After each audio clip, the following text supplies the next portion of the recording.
Shalom, salam damai sejahtera dari Tuhan Yesus Kristus untuk kita semua. Amin. Amin. Haleluya. Kita membuka dalam Alkitab kita Perjanjian Lama, Kejadian 34 ayat 2. 34 ayat 2. Kita berusaha untuk memikirkan, menyelesaikan masalah, yaitu yang namanya dilecehkan. Bahkan sampai masalah pemerkosaan.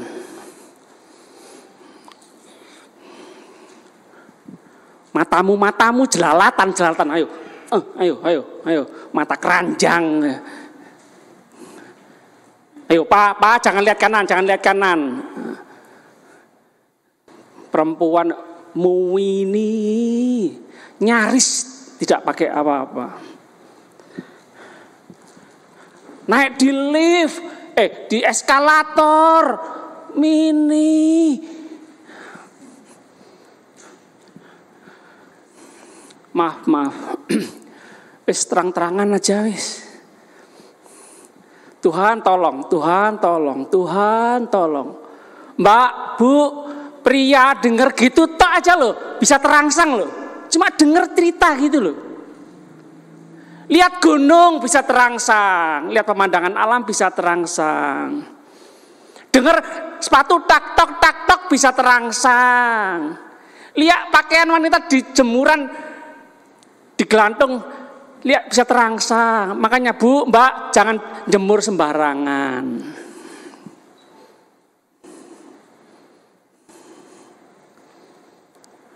Mata keranjang. Atau sekarang bukan mata keranjang, mata kontainer lebih besar. Atau bukan mata keranjang, mata keranjang. Terus terang aja, Pak, Bu, ya, pria, Bapak. Mengaku jujur supaya tidak ingin jatuh dalam dosa yang sama. Bapak-bapak pria katakan amin. Supaya diri kita, bisnis kita, pelayanan kita, pekerjaan kita, studi kita, keluarga kita, supaya tidak hancur berantakan gara-gara dosa. Yang satu ini, sweet. Oh, itu cowok-cowok ya, cewek lewat, sweet. Digodain. Nah, atau yang digodain seneng atau marah atau tambah seneng gitu, sengaja ben digodain. Sekali lagi, Mbak, Bu, para wanita, cewek-cewek, ayo bantu kami para pria. Jangan sengaja malah membuat pria jatuh dalam dosa. Sengaja atau nggak sadar para wanita itu sengaja pakaiannya dibuat sedemikian rupa, sengaja menggoda pria, begitukah? Saya nggak sadar berkata, lecehkan saya, secara nggak sengaja, secara dalam alam roh, perkosalah saya, maaf Mbak, Bu. Loh, wanita, ibu-ibu pakaian lengkap aja loh, mata pria ini bisa tembus pandang, apalagi dibuat mini, aduh. Pria, bapak-bapak tidak peduli ini, orang miskin, orang kaya, raja, orang biasa, bos, karyawan, pendeta, pemimpin pujian, pemusik, jemaat biasa. Tidak pandang bulu ini dosa, perzinahan, percabulan, pelecehan, pemerkosaan. Jangan beri kesempatan kepada iblis. Ibu-ibu, Mbak, jangan beri kesempatan para pria jatuh dalam dosa. Ibu-ibu, para istri, Mbak-mbak, katakan amin. Amin.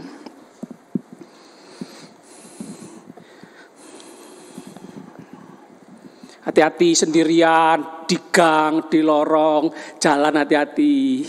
Sepeda motor, reng, cowok lewat. Bokong dijoel. Kok dijoel apa? Dicolek. Pelecehan ada tingkatannya ya. Kecil sampai besar. Disiulin. Sweet. Enggak bisa saya. Diliatin antri, ngeliatin mata mesum. Terang-terangan aja ya. Ini kita. Berani negur ibu-ibu, mbak-mbak? Atau malah lihat-lihatan?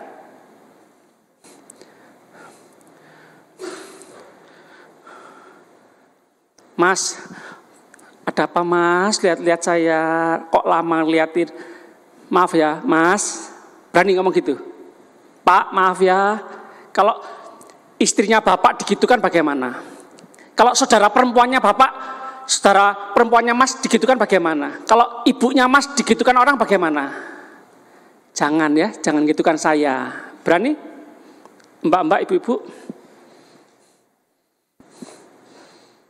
Mungkin kadang-kadang atau bila perlu memang harus gitu ya. Supaya nggak ada pembiaran di lingkungan, di masyarakat kita. Kejadian 34 ayat 2. Ketika itu, mohon konsentrasi penuh terhadap Alkitab, pesan Tuhan siang ini. Kita berusaha tangkap Tuhan.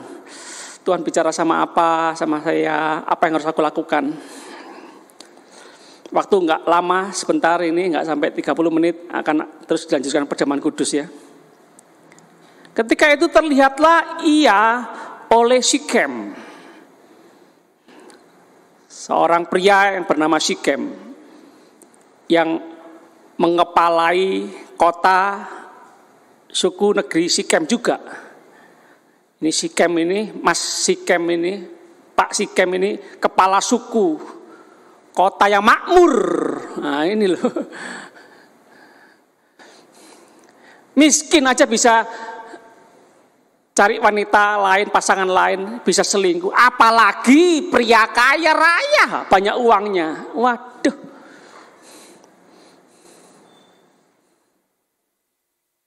Kepala suku yang makmur. Anak Hemor, anak bapak Hemor. Orang Hewi, raja negeri Hewi. Anak raja.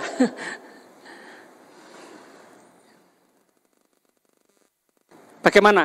Para istri, tidak usah doakan suami kaya raya ya. Tidak usah doakan suami punya kedudukan tinggi ya. Bahaya ya.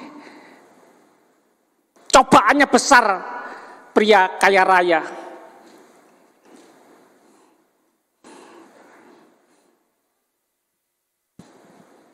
Terserah, pilihan di tangan ibu-ibu para istri. Lalu Dina ini putrinya Yakub dan Lea. Dilarikannya.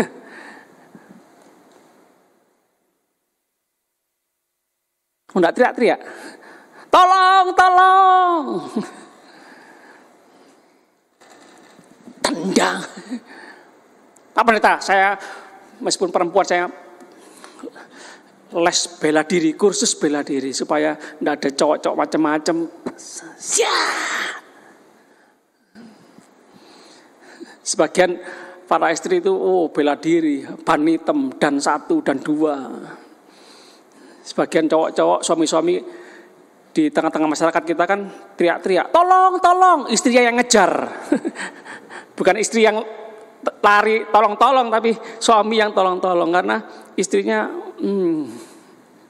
karateka, pesilat, mbak parang lagi. Suaminya sampai sembunyi di bawah kolong. Ayo keluar kamu, keluar. Sembunyi di bawah kolong. Wah ini suami-suami dibawa ke teak istri katanya.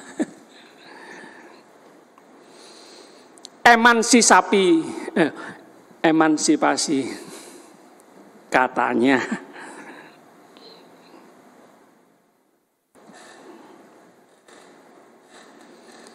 Nafsu tidak bisa ditahan. Apalagi kalau suka nonton video porno, bacaan porno, waduh. TV kabel, internet, semua, aduh, sajiannya, tontonannya seperti iklannya, aduh, menghasilkan ini. Ini narik para pria bapak-bapak, jualan aki, loh, yang jual loh, cewek cantik pakaian seksi. Apa hubungannya aki sama cewek? Seksi. Jual mobil, loh, yang di sampingnya mobil cewek seksi pakaian seksi. Apa hubungannya mobil sama wanita seksi?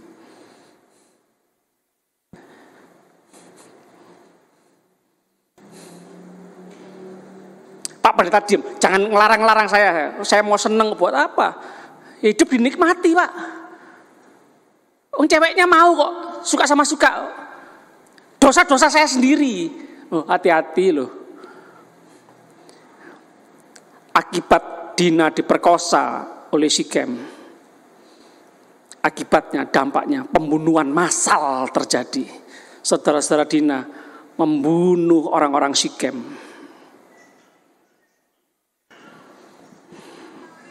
Ya, halo? Ya, siapa kamu? Ya, lupa. Jangan dimarahi. Nanti minggu depan tidak ke gereja lagi ya. 2 Samuel 13 ayat 14. Jangan dimarahi. Sekali lagi bunyi, masukkan kantong kolektor. 2 Samuel 13 ayat 14. 2 Samuel 13 ayat 14. Tetapi Amnon, siapa Amnon? Putra Raja Daud.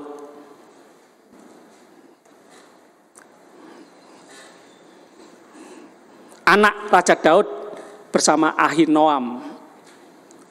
Amnon anaknya Pak Daud dan ibu Ahinoam. Raja Daud punya beberapa istri. Baca Pak Pendeta, baca nih, lihat. Raja Daud aja punya beberapa istri kok. Masa saya tidak boleh? Loh, saya harus meneladani tokoh Alkitab. Makanya saya tidak mengharuskan setelah baptisan air selam harus ganti nama Alkitab. Tokoh-tokoh Alkitab nggak sempurna kok mereka. Hanya Yesus Kristus yang sempurna. Yang penting perubahan hidup, nggak perubahan nama. Kadang-kadang perubahan nama bikin pusing. Loh, akte enggak, sama KTP, sama apa lagi? Kartu keluarga kok enggak sama namanya? Waduh, jelimet ngurus. Ganti nama. Amnon, anak Raja Daud dan Ahinoam, tidak mau mendengarkan perkataannya. Dan sebab ia lebih kuat daripadanya, diperkosanyalah dia. Siapa dia? Tamar. Siapa Tamar? Saudara sendiri, saudara tiri. Sama bapak lain ibu. Siapa Tamar? Anaknya Pak Daud dan Bu Maka. Siapa Amnon? Anak Pak Daud dan Ahinoam. Siapa Tamar? Anak Pak Daud dan Ibu Maaka. Cantik ya, tidak tahan aku. Pura-pura sakit minta dilayani.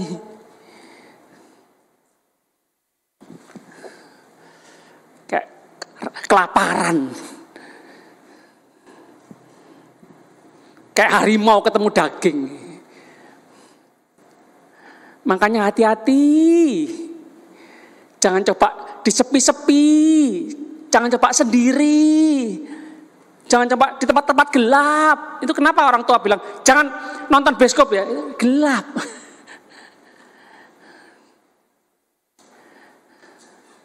Ngomongnya nonton bioskop, kenyataannya nonton yang sebelah, pegang yang di sebelah. Kelemahan pria, ayo pria jujur kita, kelemahan kita itu di mata, kelemahan kita. Tidak bisa lihat barang-barang bagus.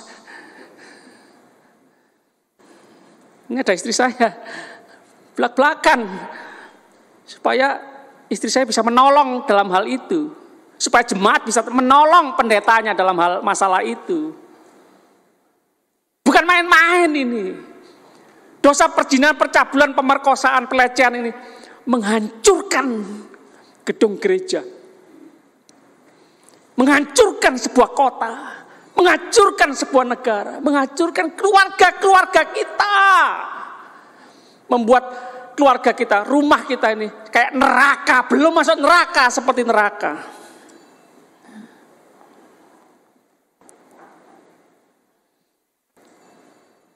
Jelas ya? Itu sebabnya kita jangan niru Raja Daud soal banyak istri. Jangan soal, kok enak ya, seneng ya punya banyak istri. Ayo niru Raja Daud. Masa Raja Daud boleh, aku enggak boleh. Jangan cuma ngomong niru itunya ya. Mau tak ngalami penderitaan keluarga Raja Daud? Mau ngikuti mengalami penderitaan yang sama? Kita kan belajar dari pengalaman seseorang. Kita kan tidak mau jatuh dalam lubang yang sama.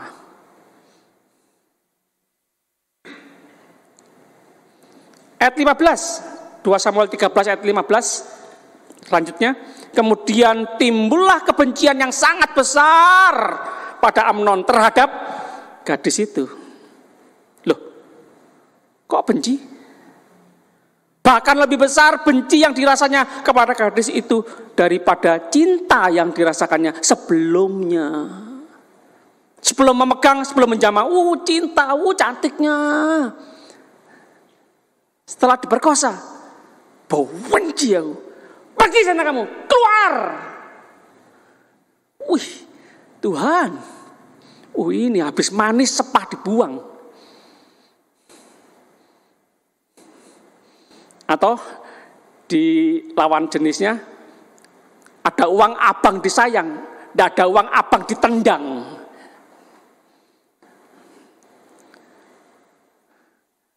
Lanang guys, golek duit, laki-laki, pria kok tidak bisa cari uang.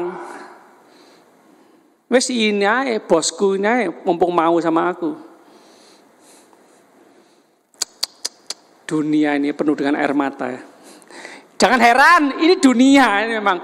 Kalau bukan seperti itu, bukan dunia, surga. Bukan berarti kita ngikuti arus kan, jemaat Tuhan. Bukan berarti kita harus terpengaruh dengan dunia ini kan, bukan.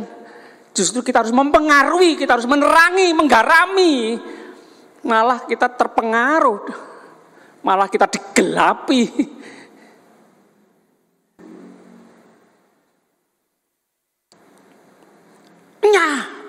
Tuhan, habis diperkosa sudah sakit, dilecehkan sudah sakit, dicolek bokongnya,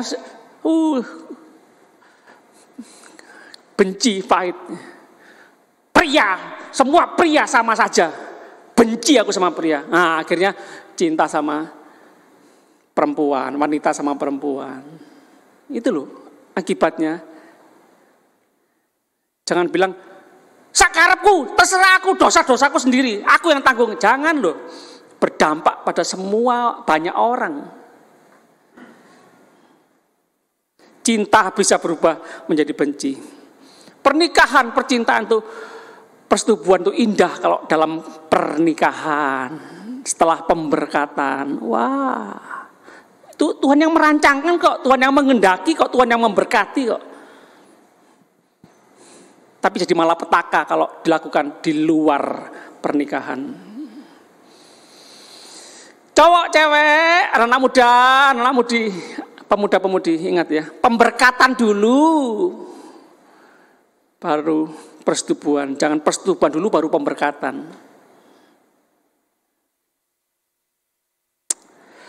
Ketik di Google Joyce Meyer, wow. Pembicara, motivator, pengkhotbah, pendeta, hamba Tuhan yang luar biasa. Pembicara internasional. Kok bisa? Wow, saya lihat Sejarahnya dia merintis dari persekutuan keluarga kecil, beberapa gelintir orang, setia pemuritan, setia, sampai ribuan, puluhan ribu, sampai jutaan penduduk dunia ini tahu siapa Joyce Meyer. Ketik Joyce Meyer. Ternyata punya latar belakang kehidupan yang kelam, yang buruk. Joyce Meyer dilecehkan oleh ayahnya sendiri. Ayahnya kepahitan dengan bosnya, dengan komandan militernya, dipecat sama pemimpin kemiliterannya. Sakit hati, benci, pahit. Dia jadi pemabuk, pelariannya minuman-minuman keras. Ya. Minuman-minuman keras, ya. Botol, batu semua dimakan, diminum. Keras, yang keras-keras itu loh. Jadi akalnya udah, otaknya udah sebagian besar persen udah rusak. Anak kandungnya dilecehkan.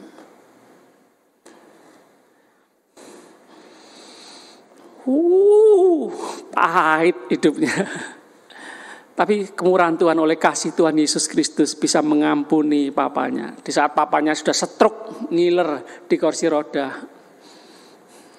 Ternyata papanya juga stres, depresi juga.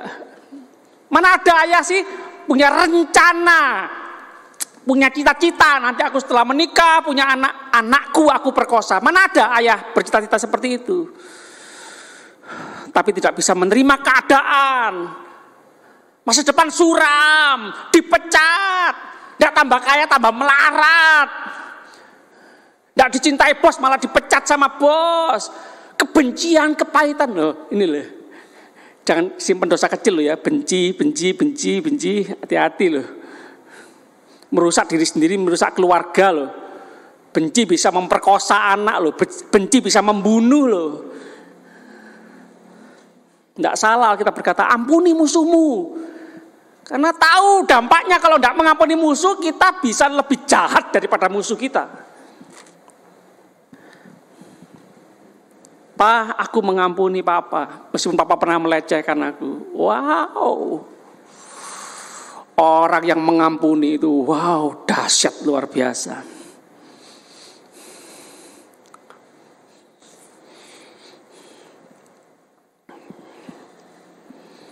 Haleluya. Saya undang para pelayan Perjamuan Kudus maju ke depan.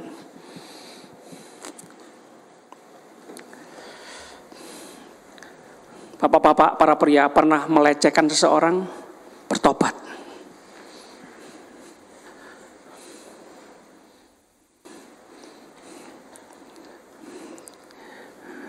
Yang main-main dengan wanita lain, yang pernah berselingkuh, bertobat.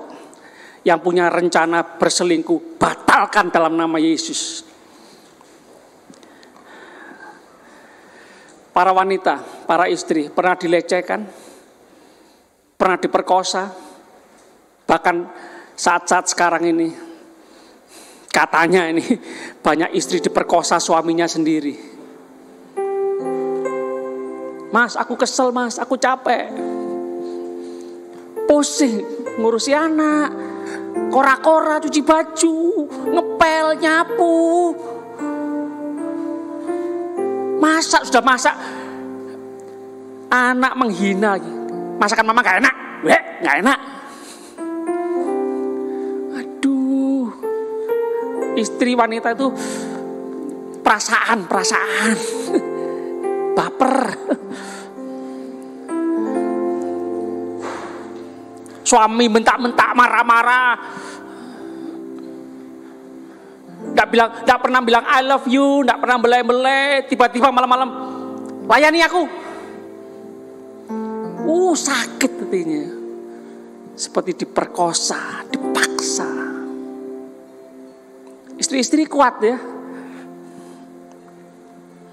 Jangan putus asa. Jangan bunuh diri. Percaya Tuhan, andalkan Tuhan. Kau menjadi istri yang luar biasa. Kau dipakai Tuhan menguatkan, menghibur para istri di luar sana. Bagaimana para istri Jemaat Tuhan, anak Tuhan lemah, stres, depresi, bunuh diri. Bagaimana dengan yang di luar sana? Para istri, para wanita bangkit. Para wanita Kristus bangkit. Engkau menjadi istri yang benar-benar istri yang bijaksana, istri yang cakap. Buat anak-anakmu bangga sama engkau. Buat suami-suamimu bangga sama engkau.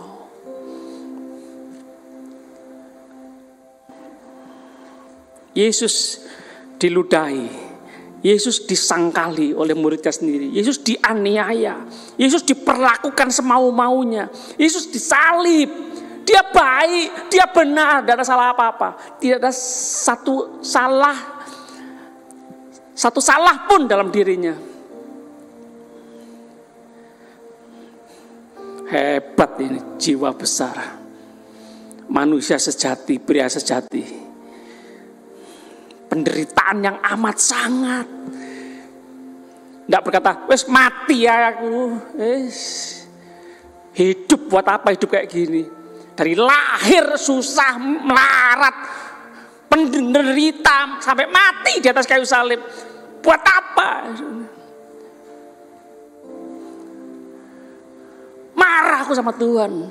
Begitu? Enggak. Yesus Kristus berkata apa? Bapa, ampunilah mereka.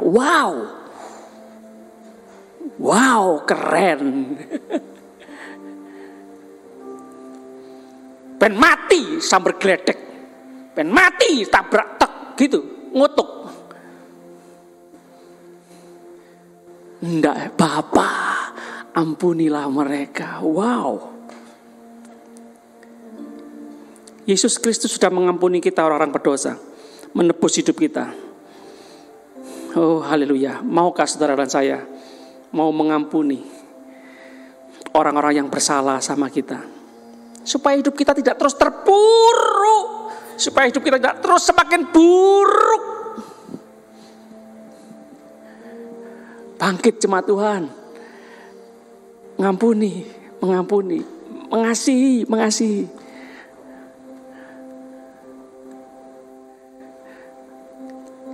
Bukan kita sendiri yang mengalami penderitaan. Bukan kita sendiri yang mengalami pelecehan. Direndahkan, dihina, tidak diorangkan, bahkan dibinatang-binatangkan. Kebo lu, babi lu, makan tidur.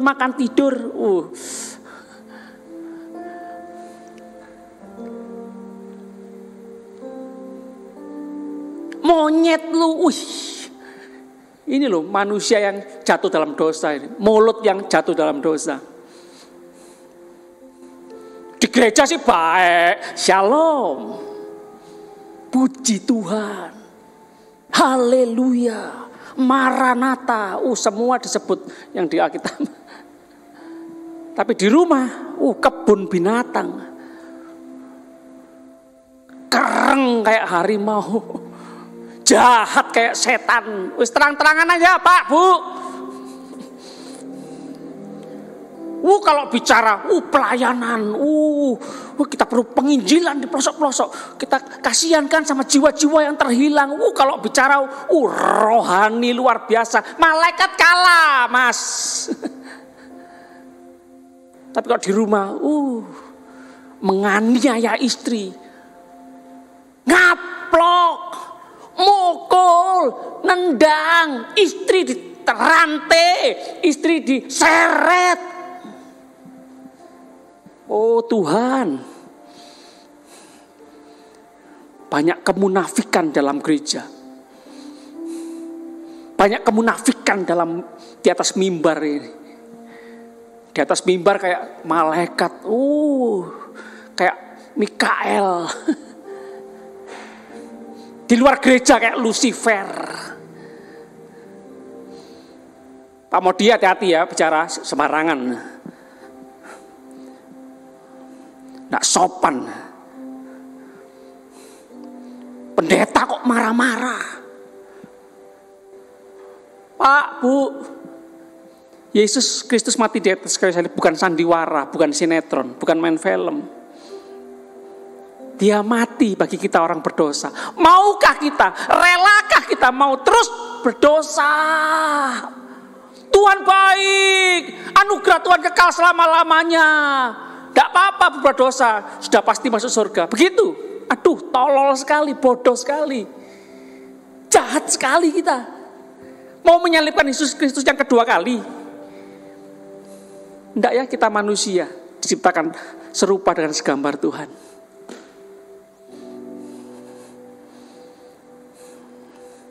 Bapa, ampunilah mereka. Saya berdoa kita semua adalah orang-orang yang penuh dengan pengampunan, penuh kasih Tuhan. Aniaya bisa terjadi, penderitaan bisa terjadi, masalah bisa terjadi, kerumitan dalam rumah tangga, ruwet dalam bisnis ekonomi bisa terjadi. Tapi Bapa, ampunilah mereka.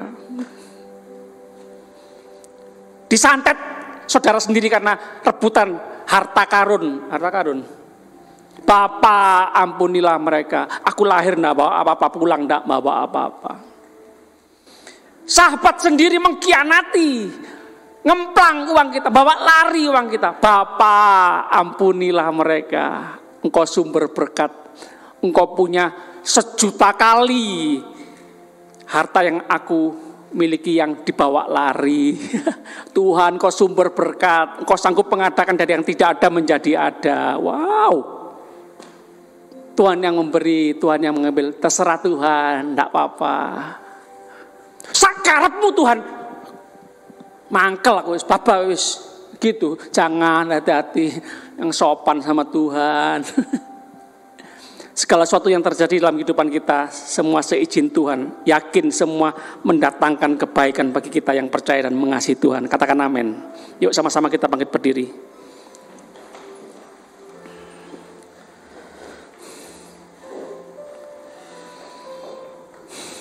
Kami mau lebih lagi menghormati pengorbananmu di atas kayu salib. Tubuhmu, darahmu tercurah, tercacah, hancur habis untuk kami semua. Kami yang tidak baik, kami yang tidak benar, kami yang najis, kami yang kotor, kami pendosa, kami penjahat. Tuhan, terima kasih. Kau sudah mengasihi dan mengampuni kami. Kami juga mau mengasihi, mengampuni orang yang bersalah kepada kami. Kami lepaskan pengampunan, kami lepaskan pengampunan, kami lepaskan berkat, berkat, berkat. Terima kasih Tuhan. Pakailah kami sesuai dengan kehendak-Mu. Sulit bagi kami untuk mengampuni, tapi harus bagi kami untuk mengampuni. Karena itu penting, karena itu berguna untuk kami, itu menguntungkan bagi kami sendiri. Terima kasih Tuhan, terima kasih. Kami sambut perjamuan kudus dalam nama Tuhan Yesus Kristus. Haleluya. Sama-sama katakan amin. Silakan duduk. Haleluya.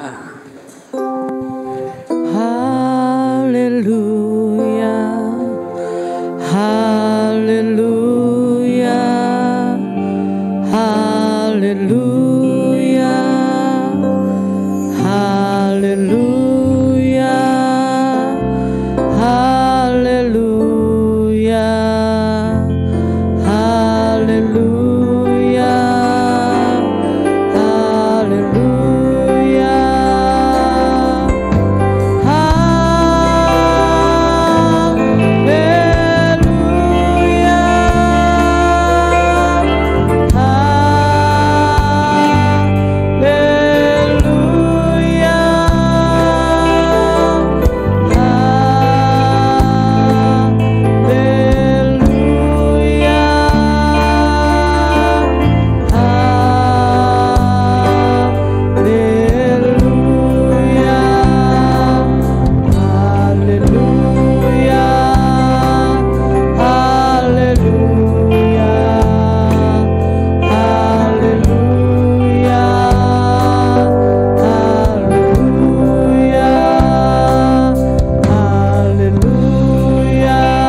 sama-sama bangkit berdiri.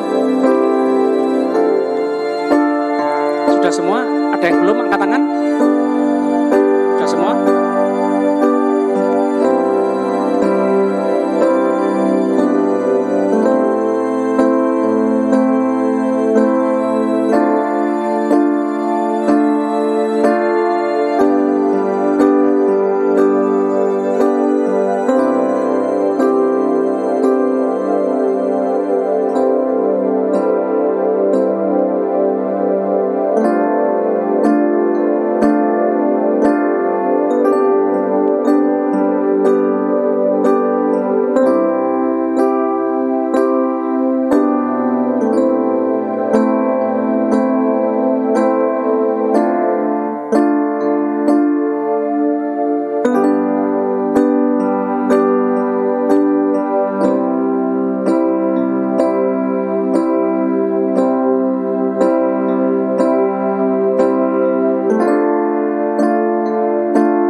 Dengar baik-baik, Tuhan Yesus berkata, barang siapa makan dagingku dan minum darahku, ia mempunyai hidup yang kekal dan aku akan membangkitkan dia pada akhir zaman. Sebab dagingku adalah benar-benar makanan dan darahku adalah benar-benar minuman. Barang siapa makan dagingku dan minum darahku, ia tinggal di dalam aku dan aku di dalam dia. Jemaat yang kasih Tuhan, saya terus membacakan firman Tuhan. Sebab apa yang telah kuteruskan kepadamu telah aku terima dari Tuhan, yaitu bahwa Tuhan Yesus pada malam waktu ia diserahkan mengambil roti, dan sesudah itu ia mengucap syukur atasnya, ia memecah-mecahkannya dan berkata, inilah tubuhku yang diserahkan bagimu, perbuatlah ini menjadi peringatan akan aku. Jemaat yang dikasih Tuhan, bukankah roti yang telah dipecahkan ini adalah persekutuan dengan tubuh Kristus? Amin. Kita makan dengan percaya dalam nama Tuhan Yesus Kristus.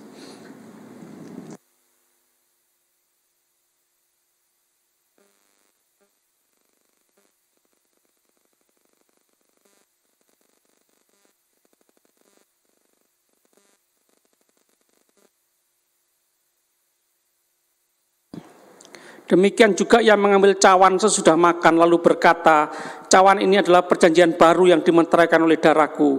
Perbuatlah ini setiap kali kamu meminumnya menjadi peringatan akan aku. Jemaat yang dikasih Tuhan, bukankah cawan pengucapan syukur yang atasnya kita ucapkan syukur adalah persekutuan dengan darah Kristus? Amin. Kita minum dengan percaya dalam nama Tuhan Yesus Kristus.